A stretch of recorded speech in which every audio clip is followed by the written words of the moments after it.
تصفو الحياة بنور هدى. بسم اللہ الرحمن الرحیم. آج میں آپ کے سامنے 21ویں پارے کا خلاصہ اور تفسیر پیش کروں گا. اعوذ باللہ من الشیطان الرجیم. بسم اللہ الرحمن الرحیم. اتل ما اوحی الیک من الکتاب واقم الصلاۃ ان الصلاۃ تنہی عن الفحشاء والمنکر. اس کاموں سے روکتی ہے. اسی پارے کی ابتدا میں اہل کتاب سے مجادلہ کا بحث مباحثہ کا طریقہ بیان کیا گیا. لا تجادلوا اہل الکتاب الا باللتی ہی احسن، کہ عمدہ طریقے سے ان سے بحث کرو اور ان سے کہو کہ ہمارے اور تمہارے درمیان جو چیزیں مشترک ہیں ان کی طرف آ جاؤ. وہ کیا ہے؟ ہمارا الہ بھی ایک ہی ہے اور تمہارا الہ بھی ایک ہے. یعنی زبان سے تو تم بھی یہ دعویٰ کرتے ہو کہ ایک خدا ہے، تو اسی دعوے پر قائم رہو اور اللہ کی الوہیت کے قائل ہو جاؤ. اس میں یہ بھی بتایا گیا ہے کہ یہ قرآن مجید معجزہ ہے. وما كنت تتلو من قبلہ من کتاب ولا تخطہ بیمینک، کہ محمد صلی اللہ علیہ وسلم امی تھے، لکھنا پڑھنا نہیں جانتے تھے. پوری زندگی آپ صلی اللہ علیہ وسلم نے ایک لکیر نہیں کھینچی ہے الف کی اور با کی. تو یہ کیسے ہو سکتا ہے کہ اتنا بڑا قرآن وہ ایک دم پیش کر دیں لوگوں کے سامنے؟ تو یہ خود قرآن مجید کے معجزے ہونے کی بہت بڑی دلیل ہے. یہ لوگ اشکال کہا کرتے تھے لولا انزل علیہ آیات من ربی، کہ نشانیاں نازل کیوں نہیں ہوتی، معجزات کیوں نہیں دکھاتے. تو بتایا گیا کہ سب سے بڑی جو دلیل ہے محمد صلی اللہ علیہ وسلم کی نبوت کی اور معجزہ ہے انا انزلنا علیک الکتاب، کہ یہ جو کتاب ہم نے آپ پر نازل کی ہے یہ خود ایک بہت بڑا معجزہ ہے، اس کے مضامین اور اس کی آیات. اور سورہ عنکبوت کا چونکہ اس پارے کی ابتدا میں اختتام ہے، تو اس میں اللہ تعالیٰ نے ایک اصول اور ضابطہ بیان کیا آخر میں، والذین جاہدوا فینا لنہدینہم سبلنا، کہ جو لوگ ہمارے راستے میں محنت کرتے ہیں، کوشش کرتے ہیں دین کے لیے، ہم ان کے لیے اپنے راستوں کو کھولتے چلے جاتے ہیں.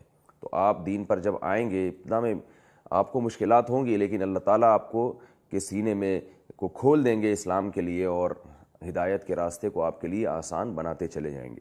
اس کے بعد سورہ روم ہے. سورہ روم کا ایک شان نزول ہے کہ اہل روم کو اہل فارس سے شکست ہو گئی تھی. اہل فارس وہ مشرک تھے، اہل کتاب نہیں تھے، کسی پیغمبروں کی دعوت کو نہیں مانتے تھے، اور رومی اگرچہ غیر مسلم تھے مگر اہل کتاب تھے، انبیاء کے وجود پر اور تقدیر پر اور جو اسلام کے بیسک عقائد ہیں اس میں بہت سارے عقائد پر ایمان رکھتے تھے. تو جب رومیوں کو شکست ہوئی ہے تو مشرکین مکہ خوش ہوئے، اور اس سے یہ شگون لیا گیا کہ اللہ تعالیٰ یا جو اس کائنات کو بنانے والا ہے وہ مشرکوں کے ساتھ ہے، وہ اہل کتاب کے ساتھ نہیں ہے. تو اس سے یہ شگون لیا گیا کہ اب مسلمانوں کو بھی شکستیں ہوں گی، مسلمان بھی جو ہے وہ پستی کی طرف جائیں گے.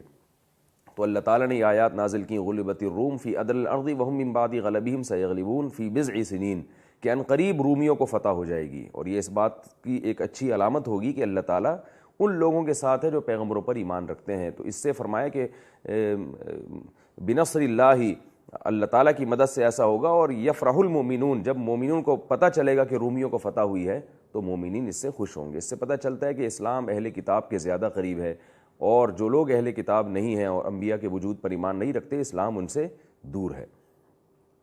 اس میں سورہ روم میں اللہ تعالیٰ نے اپنی نشانیاں بھی بیان کی ہیں. وَمِنْ آیَاتِهِ خَلَقَكُم مِّن تُرَابٍ، اس نے تمہیں مٹی سے بنایا اور پھر پانی کے قطرے میں تبدیل کیا اور تم انسان بن کے زمین میں گھومتے پھرتے ہو. جَعَلَ لَكُم مِّنْ أَنفُسِكُمْ أَزْوَاجًا، تمہاری جنس کے جوڑے پیدا کیے اس نے، تمہیں ان سے سکون حاصل ہوتا ہے. اور اس اللہ نے تمہارے لیے خلق السماوات والارض، اس کی نشانیاں ہیں آسمان اور زمین کے پیدا کرنے میں. منامکم باللیل والنہار، دن اور رات میں تم نیند لیتے ہو. یہ نیند اللہ کی ایک بہت بڑی قدرت ہے اور اس کی ایک بہت بڑی نعمت ہے، آسمان سے پانی برسانا اور اس سے طرح طرح کے نباتات پیدا کرنا. ان فی ذلک لآیات لقوم یعقلون، عقل والوں کے لیے اس میں بڑی بڑی نشانیاں ہیں. اسی صورت میں اللہ تعالیٰ نے مشرکین کی کا جو مذہب ہے اس کے باطل ہونے کو ایک مثال سے سمجھایا ہے. ضرب لکم من انفسکم هل لکم مما ملکت ایمانکم من شرکاء فیما رزقناکم فانتم فیہ سواء. مشرکین یہ کہتے ہیں کہ اللہ نے ان کو بھی اختیارات دے رکھے ہیں، ہمارے جو جھوٹے خدا ہیں. تو اللہ فرماتے ہیں کہ تم اپنے غلاموں کو اپنے ساتھ پراپرٹی میں، جائیداد میں اور ملکیت میں شریک نہیں کرتے، حالانکہ ان غلاموں کی جو تمہارے ساتھ رشتہ ہے، ہمارا تو ان جھوٹے معبودوں کے ساتھ وہ رشتہ بھی نہیں ہے. تو تم انسان ہو کے اپنے غلاموں کو اپنے ساتھ پراپرٹی میں اور اختیارات میں شریک نہیں کرتے، تو ہم اس مخلوق کو کیسے اپنے ساتھ اختیارات میں شریک کریں گے، جبکہ یہ مخلوق تو تمہارے غلاموں کی نسبت بھی ہمارے لیے اس سے بھی زیادہ کم تر ہے. تو تم جب شریک نہیں کرتے تو ہم ان کو کیسے اختیارات میں اپنے ساتھ شریک کریں گے؟ یہ کیسی باتیں ہیں جو تم کرتے ہو اور کیسے جھوٹے دعوے ہیں جو تم کرتے ہو. اسی میں اللہ تعالیٰ نے بتایا کہ اسلام دین فطرت ہے. فطرت اللہ التی فطر الناس علیہا، اسلام انسان کی فطرت ہی کا دوسرا نام ہے. جس پر اللہ نے انسانوں کو پیدا کیا، لہذا اگر آپ اسلام سے ہٹیں گے تو صرف اسلام نہیں، وہ نیچر سے ہٹ جائیں گے آپ، اور ظاہر ہے نیچر سے ہٹنے کی سزا بہت بھیانک ہوتی ہے، دنیا بھی تباہ اور آخرت بھی تباہ۔ اور اللہ نے بتایا ظہر الفساد فی البر والبحر، فرمایا کہ زمین میں اور سمندروں میں اور خشکی میں انسان کی بدعمالیوں کی وجہ سے فساد پیدا ہو رہا ہے۔ اور اللہ نے بارش کی مثال دی کہ تم مایوسی کے بعد جب آسمان سے پانی برساتے ہیں تو کیسے زمین سے لہلہاتی فصلیں پیدا ہوتی ہیں۔ فانظر الی آثار رحمت اللہ کیف یحیی الارض بعد موتها ان ذلک لمحیی الموتى، جو مٹی اور گوبر کے ملاپ سے پانی کے ذریعے طرح طرح کی فصلیں پیدا کر سکتا ہے، تو ان ذلک لمحیی الموتى، وہی رب انسان کو مرنے کے بعد اور بوسیدہ ہڈیاں ہو جانے کے بعد دوبارہ انسان بنا کے کھڑا بھی کر سکتا ہے۔ اس کے بعد سورہ لقمان ہے۔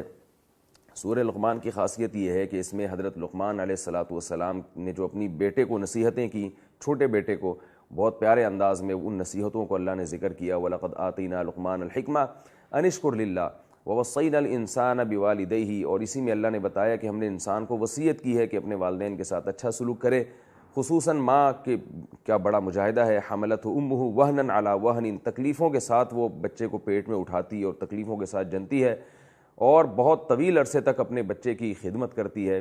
اس لیے اللہ نے فرمایا کہ انشکر لی ولی والدی، کہ میرا بھی شکر ادا کرو اور اپنے والدین کا بھی شکر ادا کرو۔ لقمان علیہ السلام کی نصیحتوں میں یہ بھی بتایا کہ یا بنی انہا ان تک مثقال حبۃ من خردل فتکن فی صخرۃ، کہ تم رات کی تنہائیوں میں یا کہیں بھی چھپ کے چٹانوں میں بیٹھ کے بھی کوئی گناہ یا نیکی کا کام کرو گے، یاتی بھی اللہ، قیامت میں اللہ اس کو لے آئے گا۔ اور لقمان علیہ السلام نے سب سے پہلے یہ بتایا کہ لا تشرک باللہ، اللہ کے ساتھ کسی کو شریک نہیں کرنا ہے۔ تو ہمیں بھی چاہیے اپنی اولادوں کو ان چیزوں کی ہم وصیت اور نصیحت کیا کریں۔ اور یہ بھی بتایا وَأْمُرْ بِالْمَعْرُوفِ وَانْهَ عَنِ الْمُنْكَرِ، بیٹا نماز میں قائم کرنا اور اچھائی کو معاشرے میں فروغ دینے کی کوشش کرنا، برائی سے روکنے کی کوشش کرنا۔ وَاصْبِرْ عَلَىٰ مَا أَصَابَكَ، اور جب اچھائی کو فروغ دینے کی کوشش کرو گے تو رکاوٹیں آئیں گی، ان رکاوٹوں پہ صبر کرنا ہے۔ وَاغْضُضْ مِنْ صَوْتِكَ، تکبر نہیں کرنا اور اپنی آواز کو پست رکھنا ہے۔ جب نارمل کسی سے بات کی جائے تو آواز پست ہو، چیخنا چلانا یہ اچھا کام نہیں ہے۔ ان انکر الاصوات لصوت الحمیر، سب سے بری آواز یہ گدھے کی آواز ہوتی ہے، اسی وجہ سے کہ وہ بہت زیادہ زور سے چیختا ہے۔ اور اس سورت کے آخر میں اللہ نے بتایا کہ یا ایھا الناس اتقوا ربکم، لوگوں اپنے رب سے ڈرو۔ واخشوا یوما لا یجزی والد عن ولدہ ولا مولود هو جاز عن والدہ شیئا، ایک دن آنے والا ہے نہ باپ بیٹے کے کام آئے گا نہ بیٹا باپ کے کام آئے گا، اس دن سے ڈرو اور اس دن کی پہلے سے اعمال اپنے درست کرنے کی کوشش کرو۔ اس کے بعد سورہ سجدہ ہے۔ سورہ سجدہ میں اللہ تعالیٰ نے شروع میں مشرکین کے اس قول کا ذکر کیا اذا ضللنا فی الارض انا لفی خلق جدید، ہم تو زمین میں ہڈیاں اور بوسیدہ ہو کے بالکل مٹی میں تحلیل ہو جاتے ہیں، تو کون دوبارہ زندہ کرے گا؟ تو بتایا گیا کہ وہی رب دوبارہ زندہ کرے گا جس نے تمہیں پہلی مرتبہ پیدا کیا۔ یہ مشرکین کے احوال تھے، اور جو ایمان والے ہیں اللہ ان کے احوال بیان کرتے ہیں۔ تتجافى جنوبهم عن المضاجع، فرمایا یہ تو اعتراضات میں لگے ہوئے ہیں، لیکن بہت سے نیک لوگ ایسے ہیں کہ رات کو ان کے پہلو بستروں سے جدا ہو جاتے ہیں، اور یدعون ربهم خوفا وطمعا، اور وہ جنت کی لالچ میں اور جہنم کے خوف سے اپنے رب کو پکارتے ہیں۔ فلا تعلم نفس ما اخفی لهم من قرة اعین، کسی نفس کو خبر نہیں ہے کہ ہم نے ان کی آنکھوں کی ٹھنڈک کا کیسا سامان چھپا کے رکھا ہوا ہے۔ سورہ سجدہ کے بعد سورہ احزاب ہے۔ سورہ احزاب میں حزب کہتے ہیں لشکر کو، اور احزاب لشکروں کو کہتے ہیں، کیونکہ غزوہ خندق میں بہت سارے لشکر مل کے مدینہ پہ حملہ کر رہے تھے، اس مناسبت سے سورت کا نام سورہ احزاب رکھا گیا، اور اس میں اس کا تذکرہ ہے۔ سورہ احزاب کے شروع میں اللہ تعالیٰ نے بتایا کہ مشرکین کا ایک نظریہ تھا کہ جو بہت ذہین ہوتا ہے اس کے سینے میں دو دل ہوتے ہیں، تو اللہ نے بتایا ما جعل اللہ لرجل من قلبین فی جوفہ، اللہ نے سینے میں دو دل نہیں پیدا کیے۔ اور یہ بھی بتایا کہ تم اپنی بیویوں کو جو ماں کہہ کے اپنے اوپر حرام کہہ کر لیتے ہو، تو جو تمہاری مائیں حقیقی مائیں ہیں وہی تمہاری مائیں ہیں، تمہاری بیویاں تمہاری مائیں نہیں ہیں۔ اور یہ بھی بتایا کہ تم جن لڑکوں کو اپنا منہ بولا بیٹا بنا لیتے ہو تو وہ حقیقی بیٹے نہیں بنتے۔ وما جعل ادعیاءکم ابناءکم، جو منہ بولے بیٹے ہیں وہ حقیقی بیٹے نہیں بنتے، لہذا ان پر حقیقی بیٹوں کے حکام جاری مت کیا کرو۔ اور اسی میں اللہ نے یہ بھی بتایا کہ عرب کی ایک رسم تھی کہ وہ منہ بولے بیٹے کی بیوی کو جب طلاق ہوتی تھی تو اس سے نکاح نہیں کرتے تھے، اس کو بہو سمجھتے تھے، تو اس زمانے جاہلیت کی رسم کا قلع کیا گیا، اور نبی صلی اللہ علیہ وسلم کو حکم دیا گیا کہ آپ کے منہ بولے بیٹے زید نے جو اپنی بیوی کو طلاق دی ہے تو آپ ان کی طلاق یافتہ بیوی سے نکاح کر سکتے ہیں، اس لیے کہ وہ آپ کے حقیقی بہو نہیں ہیں، اور جو حقیقی بہو نہیں ہوتی اس پر بہو والے احکامات جاری نہیں ہوتے۔ اور اس میں بتایا گیا کہ آپ عرب سے نہ ڈریں، اور کیونکہ انبیاء صرف اللہ ہی سے ڈرتے ہیں، لہذا جب اللہ آپ کو حکم دے رہا ہے تو آپ کو ان سے نکاح کرنا پڑے گا۔ اسی صورت میں اللہ تعالیٰ نے غزوہ خندق کا ذکر کیا اور بتایا کہ اے ایمان والو اللہ کی نعمت کو یاد کرو جب کیسے لشکروں نے مل کے تم پر حملہ کیا اور اللہ نے ہواؤں کو چلا کے ان کے خیمے اکھاڑ دیے۔ اور منافقین کی برائی بیان کی گئی ہے کہ کیونکہ جنگ بہت شدید تھی تو منافقین کیسے گھروں میں بہانے کر کے پیچھے بیٹھ گئے اور موت سے بھاگ گئے، ان کو ڈرایا گیا لن ينفعكم الفرار ان فررتم من الموت او القتل، تم موت سے اور قتل سے ڈر کے بھاگو گے تو تم بھاگ نہیں سکتے، موت کا ایک وقت متعین ہے اور اس میں موت آ کر رہے گی۔ اور بتایا گیا کہ جب جہاد کی آیتیں نازل ہوتی ہیں یا ان کوئی خبر ملتی ہے کہ کوئی لشکر حملہ کرنے والا ہے تو ان کی آنکھیں کیسے چکرانے لگتی ہیں موت کے خوف سے۔ لقد کان لکم فی رسول اللہ اسوۃ حسنہ، فرمائے کہ تمہارے لیے نبی کی زندگی میں نمونہ ہے، نبی صلی اللہ علیہ وسلم کیسے میدان جنگ میں جا رہے ہیں اور اپنی قربانیاں پیش کر رہے ہیں اور آپ کے ساتھی کیسے ان کی اتباع کر رہے ہیں، تو اس کو تمہیں فالو کرنا چاہیے۔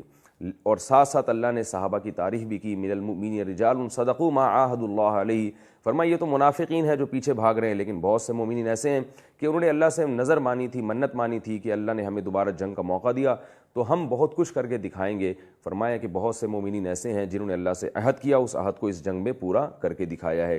فَمِنْهُمْ مَنْ قَضَىٰ نَحْبَهُ وَمِنْهُمْ مَنْ يَنْتَظِرُ، کچھ نے تو اپنی نظر کو پوری کر لیا اور کچھ انتظار میں ہیں۔ وَمَا بَدَّلُوا تَبْدِيلًا، وہ اپنے قول سے پیچھے نہیں ہٹے۔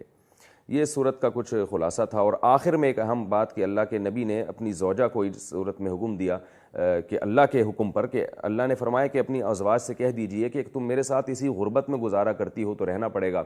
وَإِن كُنتُنَّ تُرِدْنَ الْحَيَاةَ الدُّنْيَا وَزِينَتَهَا، اگر تمہیں دنیا کی دولت اور زینت چاہیے، فَتَعَالَيْنَ أُمَتِّعْكُنَّ وَأُسَرِّحْكُنَّ سَرَاحًا جَمِيلًا، تو آؤ میں تمہیں کچھ سامان وغیرہ دے کے رخصت کرتا ہوں، تم جہاں چاہے نکاح کرو۔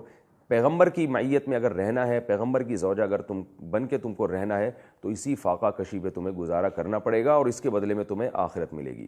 اللہ تعالیٰ سے دعا ہے کہ جو کچھ ہم نے سنا اللہ تعالیٰ اس پر عمل کرنے کی توفیق عطا فرمائے۔ وما علینا الا البلاغ۔ جمال الوجود بذكر الإله وتصفو الحياة بنور هداه